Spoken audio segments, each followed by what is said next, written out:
નમસ્કાર મિત્રો, આપ સૌનું સ્વાગત છે અમારી યુટ્યુબ ચેનલ પર। મિત્રો, આપણે આજની મહત્વની માહિતી જાણીએ એ પહેલા તમને બધાને જય માતાજી। માં કુળદેવી તમને હંમેશા ખુશ રાખે। વિડીયોમાં આગળ વધતા પહેલા કમેન્ટમાં જય માતાજી જરૂર લખજો કે જેથી માં કુળદેવીની કૃપા તમારી ઉપર બની રહે અને તમારા જીવનમાં ક્યારે કોઈ વાત દુઃખ ના રહે। તો મિત્રો, તમે જ્યારે પણ માતાજીને અથવા તો તમારા દેવી દેવતાઓને જ્યારે શ્રીફળ વધેરો છો અને ત્યારે જો તે શ્રીફળ ઊભું ફાટે છે તો એને બહુ શુભ માનવામાં આવે છે। એટલે કે જો શ્રીફળ વધેરતી વખતે તે ઊભું ફાટે છે તો આપણે તેને શાસ્ત્રોમાં એક શુભ સંકેત માનવામાં આવ્યો છે। સાથે આપણે એવું પણ માનીએ છીએ કે માતાજી છે આપણાથી પ્રસન્ન થઈ ગયા છે અને માતાજી એ નારિયેળ સ્વીકારી લીધું છે। આથી આપણે નારિયેળ ઊભું ફાટવાના સંકેત વિશે આજે આ વિડીયોમાં વાત કરવાના છીએ। તો આ વિડીયોને છેલ્લે સુધી જોતા રહો અને જો તમારે પણ ક્યારે શ્રીફળ ઊભું ફાટ્યું હોય તો કમેન્ટમાં જય માતાજી જરૂર લખજો। મિત્રો, માતાજીના મંદિરે અથવા તો માતાજીના મઢે કે પછી કોઈ પણ દેવી દેવતાના મંદિરે આપણે શ્રીફળ વધેરવા માટે આપણે ગયા હોઈએ તો એ ઊભું ફાટે છે તો એનું કારણ શું હોઈ શકે છે? શું માતાજી આપણને કંઈ કહેવા માંગે છે? શું તે કોઈ સંકેત આપવા માંગે છે? તો મિત્રો, આજે આપણે આ વિષય ઉપર વાત કરીશું કે શ્રીફળનું ઊભું ફાટવું એનો મતલબ શું થઈ શકે છે। મિત્રો, આપણે આપણું ધારેલું કામ સફળ થાય એ માટે આપણે આપણા દેવી દેવતાઓને અથવા તો માતાજીની માનતા રાખીએ છીએ અને જ્યારે માતાજી આપણું કામ કરે છે ત્યારે આપણે મંદિરે શ્રીફળ લઈને જઈએ છીએ। પણ મોટા ભાગના શ્રીફળ આડા જ ફાટતા હોય છે। પણ જો જ્યારે શ્રીફળ ઊભું ફાટે છે તો શાસ્ત્રોમાં એને બહુ શુભ સંકેત માનવામાં આવે છે। શ્રીફળનું ઊભું ફાટવું એનો અર્થ એવો થાય છે કે માતાજી અથવા તો તમારા ઈષ્ટદેવ તમારી ઉપર ખૂબ જ રાજી અને પ્રસન્ન થઈ ગયા છે। તમે જે મનમાં શુભ સંકલ્પ કરેલો હોય તો એ તમારો સંકલ્પ છે આપણા દેવી દેવતા પૂરો કરે છે અને તમારા ધારેલા કામ નિર્વિઘ્ને પૂરા થાય છે। એટલે મિત્રો, શ્રીફળનું ઊભું ફાટવું એ ખૂબ જ શુભ સંકેત માનવામાં આવે છે।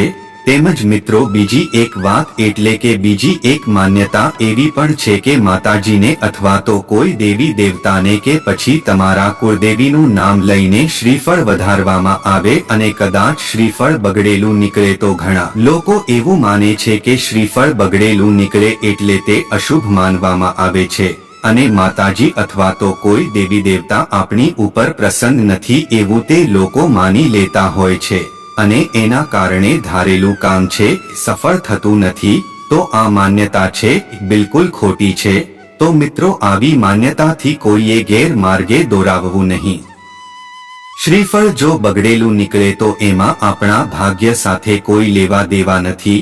એ તો ફળ છે, અમુક ફળ બગડેલું પણ નીકળી શકે છે અને અમુક ફળ ઝાડ ઉપર લટકતું હોય ત્યારે જ કોઈ જીવજંતુ અથવા તો કોઈ રોગના કારણે તે ફળ બગડી જતું હોય છે। તો આને અપશુકન માનવું નહીં। માતાજીમાં અને ભગવાનમાં આપણે પૂર્ણ શ્રદ્ધા અને અટલ વિશ્વાસ હોય અને એ શ્રદ્ધા અને વિશ્વાસ સાથે તમે ભગવાન કે તમારા કુળદેવીનું નામ લઈને જો શ્રીફળ વધેરો છો અને જો એ શ્રીફળ બગડેલું નીકળે તો પણ તમારું ધારેલું કાર્ય કુળદેવી કે ભગવાન પૂરું કરે છે। આથી આપણે ભગવાન ઉપર પૂર્ણ શ્રદ્ધા અને વિશ્વાસ રાખવો જોઈએ। ભગવાન અને માતાજી એ આપણા માતા પિતા જેવા જ છે અને આપણે સૌ એમના સંતાનો છીએ। એ તો આપણું કલાક રક્ષણ હંમેશા કરે છે। તો આવા માતા પિતા પોતાના સંતાનોનું અહિત ક્યારેય નહીં કરી શકે। પોતાના બાળકો ઉપર ક્યારે કોપાયમાન થાય એ તો તદ્દન ખોટી વાત છે। એટલે મિત્રો, કોઈ પણ તમાર પ્રકારની ચિંતા કરવાની જરૂર નથી અને મનમાં ખોટી શંકાઓ રાખવાની જરૂર નથી। અને મિત્રો, આ વાત હંમેશા યાદ રાખો કે જો તમે નવું શ્રીફળ લાવો છો તો એના છોતરા તમારે હાથેથી જ કાઢવા જોઈએ। એમાં તમારે પગથી ટેકો આપીને છાલ ઉતારવી ના જોઈએ। આવું કરવાથી માતાજી કોપાયમાન થાય છે અને ઘરમાં લક્ષ્મીનો વાસ રહેતો નથી। તેમજ તમે જ્યારે શ્રીફળના છાલા ઉખેડો છો ત્યારે તેની ઉપર ચોટલી અચૂક રાખવી જોઈએ। જો તેમાં ચોટલી ન રહે તો તે શ્રીફ અને ખંડિત માનવામાં આવે છે અને આવું શ્રીફળ વધેરવાથી માતાજી સ્વીકાર કરતા નથી અને માતાજી આપણાથી રિસાઈ જાય છે અને તે પ્રસન્ન થતા નથી. આથી જ્યારે પણ આપણે નવું શ્રીફળ લાવીએ છીએ તો એના છાલા ઉતારતી વખતે હંમેશા આપણે તેની ચોટલી રાખવી જોઈએ અને જો એ શ્રીફળ વધેરતી વખતે ઊભું ફાટે છે તો ખૂબ જ શુભ માનવામાં આવે છે. તો મિત્રો હવે આપણે કાળા દોરાની વાત કરવા જઈ રહ્યા છીએ. તેમજ મિત્રો કાળો દોરો છે એ આપણા જીવનમાં બહુ જરૂરી હોય છે અને કાળો દોરો બાંધવાથી આપણા જીવનમાં સકારાત્મક ઉર્જા આવે છે. મિત્રો આ વિડીયોમાં તમને કાળા દોરાના ગુણધર્મો અને તેના ફાયદા અને ગેરફાયદા અને તેને લગતી સાચી અને સચોટ માહિતી જાણવા મળશે. મિત્રો આજે હું તમને કાળા દોરાનો ઉપાય શા માટે કરવો એ જણાવવા જઈ રહ્યો છું. તેમાં તમે થોડીક ગાંઠ બાંધીને તમે તમારી જિંદગીના દોરાઓને પણ મજબૂત કરી શકો છો. તમે તમારા વડીલો પાસેથી ઘણીવાર આ સાંભળ્યું હશે કે કોઈ પણ શુભ કાર્યમાં કાળા કપડાં પહેરીને ના જવું જોઈએ. કાળા કપડાને અશુભ માનવામાં આવે છે, પરંતુ જ્યારે નાના બાળકોની વાત કરીએ તો નાના બાળકને કોઈને નજર ન લાગે એટલા માટે કાળા દોરા બાંધવામાં આવે છે. કાળો દોરો, કાળા તલ અને કાળા રંગનો ઉપયોગ આપણા દેશમાં આપણે ખરાબ નજરથી બચવા માટે કરીએ છીએ. તેમજ આપણે આપણી આસપાસ જોયું હશે કે નાના બાળકોને ખરાબ નજરથી બચાવવા માટે કપાળની ડાબી બાજુએ કાળું ટીલું કરવામાં આવે છે. નાનપણથી જ માતા હોય અથવા તો દાદી હોય કે પછી આપણા નાની હોય એ બધા જ પોતાના બાળકના શરીર ઉપર કાળો દોરો બાંધે છે અને આપણા બાળકોની વાતો તો ઠીક પણ ખુદ ભગવાન રામ અને શ્રી કૃષ્ણને ખરાબ નજરથી બચાવવા માટે સુરદાસજી અને તુલસીદાસજીએ પણ શ્રી કૃષ્ણના નાનપણના વર્ણનમાં કાળો દોરો બાંધવાનું વર્ણન કર્યું છે. તો આ કાળો દોરો બાંધવાનો ઉપાય આજકાલનો નથી પણ ખૂબ જ પૌરાણિક યુગો પહેલાથી આ વસ્તુ પ્રચલિત છે. પરંતુ બધાના મનમાં એક જ પ્રશ્ન ઉદ્ભવે છે કે આ કાળો દોરો છે એ શું કામ બાંધવામાં આવે છે. ઘણા લોકો આને અંધવિશ્વાસ પણ માને છે, પણ ખરેખર એવું નથી. કાળો રંગ એ નજર લગાડવા વાળાની એકાગ્રતાનો ભંગ કરી દે છે, જેના કારણે ઉર્જાયુક્ત વ્યક્તિ છે એ પ્રભાવિત થઈ શકતા નથી. આની પાછળ વૈજ્ઞાનિક કારણ એ પણ છે કે આપણું શરીર છે પંચતત્વોથી બનેલું છે. તેથી આપણને કોઈને નજર લાગે છે ત્યારે સકારાત્મક ઉર્જા આપણાથી દૂર જવા લાગે છે અને જ્યારે આપણે આપણા શરીર ઉપર કાળો દોરો બાંધીએ છીએ અત્યારે આ કાળો દોરો નકારાત્મક ઉર્જાનું શોષણ કરી લે છે અને નકારાત્મક ઉર્જાની અસર ઓછી કરી દે છે. આજકાલ તમે ઘણી છોકરીઓને પણ કાળો દોરો પહેરતા જોયો હશે અને ઘણા છોકરાઓ પણ આ દોરો પહેરે છે. આ કાળો દોરો બાંધવાથી ખરાબ નજરથી આપણને દૂર રાખે છે અને અમુક છોકરીઓ કાળા દોરાને સુંદરતાના રૂપમાં પણ પહેરે છે. હવે આનું બીજું પણ એક કારણ છે કે કાળો દોરો શા માટે પહેરવામાં આવે છે. આપણા શાસ્ત્રો અનુસાર આપણે જોઈએ તો પૂર્ણ વસ્ત્રહીન હોવું એ દુર્ભાગ્યનું સૂચન માનવામાં આવે છે અને એવું પણ કહેવામાં આવે છે કે આપણા શરીરમાંથી પૂરા વસ્ત્રો છે એ ક્યારે ઉતરવા ન જોઈએ.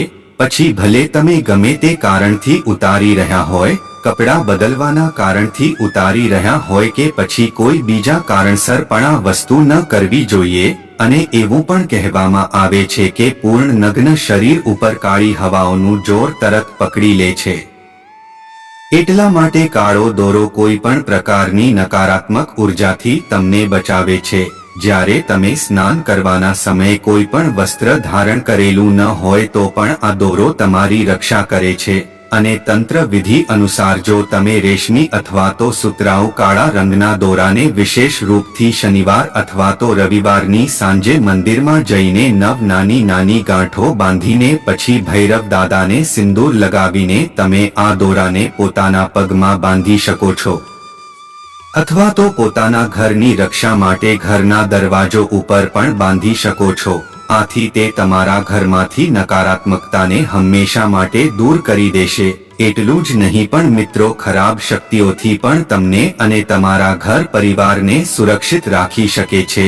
તેમજ શરીર ઉપર કાળો દોરો બાંધવો એ ફક્ત ખરાબ નજરને રોકવા માટે નહીં પણ તમારા શનિ ગ્રહને પણ મજબૂત કરે છે, કારણ કે શનિદેવનો સંબંધ પણ કાળા રંગ સાથે છે.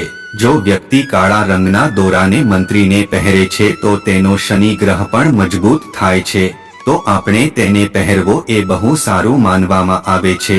આના માટે તમે કોઈ પણ શનિવારે 1.25 મીટર કાળો દોરો લઈ શકો છો અને પછી તમારા ડાબા હાથમાં તેને લઈને થોડા કાળા તલ અને થોડું કેસરી સિંદૂર પણ લઈ લો અને તેના પછી એક દીવો પ્રગટાવીને ઘરના ઈશાન ખૂણા તરફ મુખ રાખીને બેસીને શનિદેવની મૂર્તિ ઘરમાં રાખવામાં તો નથી આવતી, તો શનિયંત્ર સાથે આપણે આ કાર્ય કરી શકીએ છીએ. અથવા હનુમાનજીની સામે તમે બેસીને સરસવના તેલનો દીવો પ્રગટાવીને આપણે ઓમ શનેશ્વરાય નમઃ મંત્રનો 108 વાર આ જાપ કરી દોરાને તમારે સિદ્ધ કરી લેવાનો છે. હવે તમારે આ દોરામાં 9 ગાંઠો બાંધવાની છે અને પોતાના હાથમાં દોરો બાંધી દેવાનો છે. તેમજ જો પુરુષ હોય તો જમણા હાથમાં અથવા તો જમણા પગમાં અને સ્ત્રી હોય તો ડાબા હાથમાં અથવા તો ડાબા પગમાં આ દોરો બાંધી દેવો જોઈએ. હવે તમે જોઈ શકશો કે કોઈ પણ પ્રકારની તકલીફથી તમે હેરાન થાવ છો તો એ તમારી તકલીફ જલ્દી દૂર થઈ જાય છે અને આ દોરો તમારી આર્થિક સ્થિતિને મજબૂત કરવામાં પણ બહુ ઉપયોગી થાય છે. તેમજ જો તમે કોઈ ભૂત પ્રેતના પડહાયાથી ડરતા હોય તો જો તમે આ કાળો દોરો બાંધેલો હશે તો આનાથી પણ તમને રક્ષણ મળી શકે છે. અથવા તો તમે કોઈ પણ જગ્યાએ જાઓ છો અને કોઈ ઢોંગી બાબા તમને કોઈ વસ્તુ આપે છે, જેમ કે ચોકલેટ કે કોઈ પણ અનાજના દાણા તમને આપે છે અને એ વસ્તુ તમે એકવાર હાથમાં લઈ લો છો તો એ જેમ કહે એમ જ તમે કરવા લાગો છો. મતલબ કે તે ઢોંગી બાબાઓ સાવ ખોટા જ હોય છે. અને જો પછી જ્યારે તમે ઘરે જાવ છો અને તમે આખું અલગ જ વર્તન કરવા લાગો છો, મતલબ કે તમે બધા સાથે સરખી રીતે વર્તન નથી કરતા, તમને બહુ ગુસ્સો આવવા લાગે છે, તમે માતા પિતાનું અપમાન કરવા લાગો છો અને તમે ઘરે પણ રાત્રે મોડા આવો છો, મતલબ કે તમે જે વસ્તુ કરો છો એમાં તમને કોઈ પણ જાતનું ભાન રહેતું નથી. આથી આ બધું આમાં ઢોંગી બાબાના લીધે જ થતું હોય છે. પણ જો તમે આ કાળો દોરો બાંધેલો હશે તો એ તમને આવા બધા ઢોંગી બાબાથી બચાવી લેશે અને તમને કોઈનો ખરાબ પડછાયો છે તમારી ઉપર પડવા નહીં દે. તેમજ મિત્રો, કાળા દોરાની સાથે તમે રોજ હનુમાન ચાલીસાના પાઠ પણ કરી શકો છો. જેમ કે સવારે જ્યારે તમે જાગો છો તો એકવાર હનુમાન દાદાનું નામ તમારે લેવું જોઈએ. પછી તમારે નાહી ધોઈને પૂજા પાઠ કરતી વખતે તમારે હનુમાન ચાલીસાના પાઠ કરવા જોઈએ. પછી જ્યારે સાંજે જ્યારે તમે આરતી કરો છો ત્યારે પણ તમારે હનુમાન ચાલીસા બોલવી જોઈએ. આ ઉપરાંત હનુમાન ચાલીસાથી આપણું સ્વાસ્થ્ય પણ સારું રહે છે. તેમજ દાદા આપણને ખરાબ શક્તિથી બચાવે છે. હનુમાન ચાલીસા બોલવી એ બહુ શુભ માનવામાં આવે છે. આનાથી આપણા ઘરમાં સકારાત્મક ઉર્જા આવે છે. તેમજ કોઈની ખરાબ નજર આપણા ઘરમાં લાગતી નથી. આથી આપણે હનુમાન ચાલીસાના પાઠ તો જરૂર કરવા જોઈએ. તેમજ આ કાળો દોરો પણ બાંધી દેવો જોઈએ. તેમજ એવું પણ કહેવામાં આવે છે કે જો કોઈ વ્યક્તિ પોતાના જમણા પગમાં કાળો દોરો બાંધે છે તો તેના જીવનમાં ક્યારેય ધનની કમી નથી રહેતી. એનું જીવન સુખ અને સમૃદ્ધિથી પસાર થાય છે. જમણા પગના અંગૂઠામાં જે કોઈ પણ મનુષ્ય કાળો દોરો બાંધે છે તો તેને પેટ સંબંધિત સમસ્યાઓમાંથી મુક્તિ મળે છે. તો મિત્રો, આ કાળા દોરાથી ચમત્કારિક ઉપાયો પણ કરી શકાય છે. આ કાળા દોરાને તાંત્રિક પ્રયોગોમાં પણ મહત્વપૂર્ણ માનવામાં આવે છે. આ કાળો દોરો છે એ આપણે ગમે તે દિવસે પહેરી શકીએ છીએ, કારણ દોરાના ઘણા બધા ઉપાયો આપણે કરી કારણ કે દોરાના ઘણા બધા ઉપાયો આપણે કરી શકીએ છીએ. પહેલો ઉપાય એ છે કે બજારમાંથી રેશમી અથવા તો સુતરાઉ કાળા દોરો લઈને આપણે કોઈ પણ શનિવારે અથવા તો મંગળવારે આ કાળા દોરાને હનુમાનજીના મંદિરે લઈને પછી આ કાળા દોરામાં 9 નાની નાની ગાંઠો બાંધી દેવાની છે અને આની ઉપર હનુમાનજીના પગનો સિંદૂર લગાવવાનો છે. અને પછી ઘરે લઈ જઈને આ દોરાને તમારા ઘરના મુખ્ય દ્વાર ઉપર બાંધી દેવાનો છે અને તમે ઈચ્છો તો તેને તમારા કબાટ કે તિજોરી ઉપર પણ બાંધી શકો છો અને આ નાનકડા ઉપાયથી તમે ખૂબ જ જલ્દીથી માલામાલ થઈ શકો છો। તમારે આ કાળા દોરાને પૂજા કરવા માટે જ્યારે તમે હનુમાનજીના મંદિરે જાઓ છો ત્યારે હનુમાનજીના પગનું સિંદૂર લગાવતી વખતે તમારે ઓમ હનુમંતે નમઃ મંત્રનો જાપ કરવાનો છે અને આ ઉપાય તમે અઠવાડિયાના કોઈ પણ વારે કરી શકો છો। તો મિત્રો, જો આ જાણકારી તમને પસંદ આવી હોય તો વિડીયોને લાઈક કરી અને જો આવી અન્ય જાણકારી મેળવવા માટે ચેનલને સબસ્ક્રાઇબ કરવાનું ભૂલતા નહીં। તો ચાલો ફરી મળીશું એક નવા વિડીયો અને ચમત્કારિક ઉપાય સાથે। તો બધા મિત્રોને જય માતાજી।